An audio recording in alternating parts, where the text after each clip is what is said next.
Hey everyone.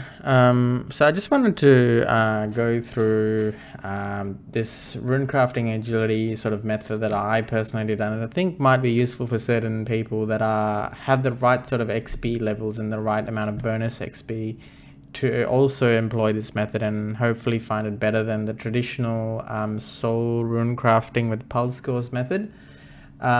So traditional soul runecrafting with pulse course method is about 900k runecrafting XP an hour. My method is about 800k runecrafting XP an hour, so you are compromising the runecrafting XP, but you also gain 220k agility XP per hour, and that's because of Silverhawks. So you need bonus XP in both skills, and you need pulse scores as well. And then you need agility bonus. You'll get agility bonus XP by Barbarian Assault. That is something I would not pass up because Barbarian Assault is around 1.5 million agility XP bonus an hour, which I think personally is very, very worth it. And then the runecrafting XP you can get from your daily treasure hunter keys and oddments, depending on how you like to distribute your oddments. And then the oddments can also be used then to get pulse scores. In your 5.6 build journey, it's very easy to max out runecrafting bonus XP and also get the pulse scores that you need. The reason is because the ratio of runecrafting bonus XP to actual XP is around only 25 to 30%, I believe. So it's not like 50% like other skills. Sorry, 100% like other skills. So it's only a fraction actually gets used as bonus XP. So if you have 9 mil bonus XP, that's going to cover you for around 30 mil actual XP. And yeah, so my methods use all sorts of bits. So Citadel, Avatar, Relic from Archaeology, Refer a Friend, and Torsal Sticks as well, and Wise Perk at times as well. Okay, so next slide. So how does the method work? So since you're wearing Silverhawks, you cannot store rune essence in the ethereal outfit, so you can't store the extra 16 essence, the extra 12 essence that you can normally store in the ethereal outfit. My setup is in this image here. And you can see that I've got my urn enhancer. I've got a soul talisman because you're wearing the Silverhawks. The ethereal outfit doesn't act as a wicked hood or an omni talisman, so you need the soul talisman. And I've got the fairy rings as well. And that's because I'm not using a second preset. I can't afford to have a second preset. So with just my preset alone, I have the fairy rings, both the active and the fresh one that hasn't been used. And the reason is because you use fairy rings so much that I hate having to get fairy rings and manually activate them and then put it in my preset and then teleport. Like it's a real hassle. I found that my quality of life decreased when I didn't have this in my preset. The other things I could have included are Abyssal Titan and Torsal Sticks, but they're not used frequently enough, and I wanted to make the nice multiple of 4, which is 84. So if you had those two items, it would be 82 and wouldn't be a nice number. So to have it as a multiple of 4, I had 84 rune essence packed in these pouches and also in the Abyssal Titan and in my inventory. Okay, so because it's 84 charges, 84 divided by 4 is 21. So you only do 21 charges per trip. And you do 3 trips before you actually craft the soul runes, right? So 21 times 3 ends up being 63 charges. And that will roughly give you around 110k XP in runecrafting with the pulse score and the runecrafting bonus XP.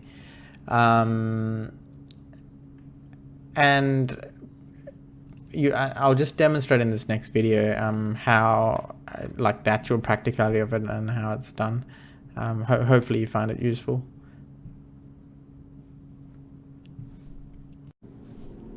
Okay guys, so I'm just gonna start with my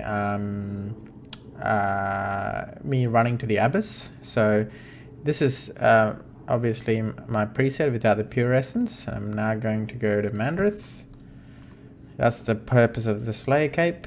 So for a quick tally to Agile Bank essentially, and then fill all the pouches, and press 7 or whatever your preset is, which brings out the Beast of Burden preset as well. And then one search there and another search just as you enter Viddly. Make sure you've configured left click teleport on the Mage of Zamorak to get into the Abyss. Nexus mod perk, relic enabled as well.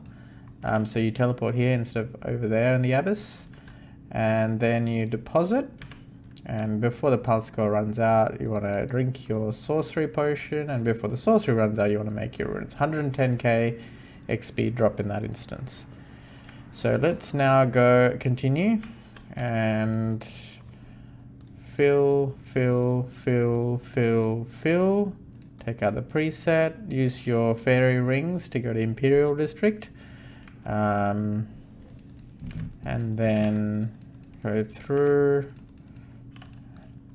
surge, and deposit. Or charge actually, you're charging the 84 essence from when you ran into the Abyss, and then you will do this 84 essence that's currently in your preset that you haven't put in yet. So there will be 2 rounds, and then you go back to the bank for the 3rd round. Now, while this round is happening, I'll explain a few other things as well. So fairy rings are in the inventory because you use them often enough that you don't want to be banking just to get them out and activate one. So having them both here is handy in my opinion. Soul Talisman, because the Silverhawks means you can't use your ethereal outfit as a talisman, or it won't act as a talisman. And also you can't fill the ethereal outfit because you're wearing the Silverhawks. So that's the disadvantage. 84 essence in total, including the ones in the pouches, the Titan, and in my inventory. 84 is a multiple of 4, which therefore gives you 21 charges. So I just filled up my inventory in a way that it would have 84 charges, and the only reasons I would need to take out a different preset or anything, or take an item separately, is for the Abyssal Titan and the Torsal Sticks, which is only about once every 40-50 minutes. So that's not a huge inconvenience, but the fairy rings is almost I would say once every 20-25 minutes, and it gets a little bit annoying trying to take them out consistently. But they would be the first to go if I was sitting at 82 and I needed 84, then I would get rid of them. So okay, so we're going to finish our first 21, so we'll wait for that to finish. 15 seconds to go.